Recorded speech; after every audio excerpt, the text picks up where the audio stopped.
Ndugu wanahabari, tumeitana tuzungumze mustakabali wa serikali na taifa letu.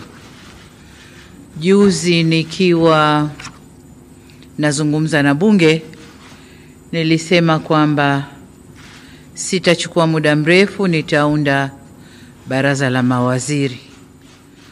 Sasa ujio wangu hapa ni kuwataja wale watakao tusaidia kwenye kazi hizo za mawaziri na manaibu mawaziri.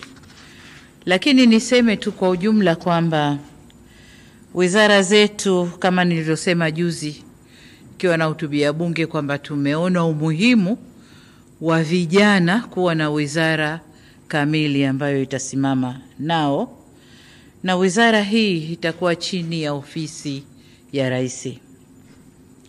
Lakini vile vile tumefanya marekebisho kidogo kwenye wizara ya kazi, ajira na maendeleo ya vijana iliyokuwa, kwa sababu vijana tumewatoa. Sasa tumeona kuna haja tuwe na wizara ya kazi, ajira na mahusiano.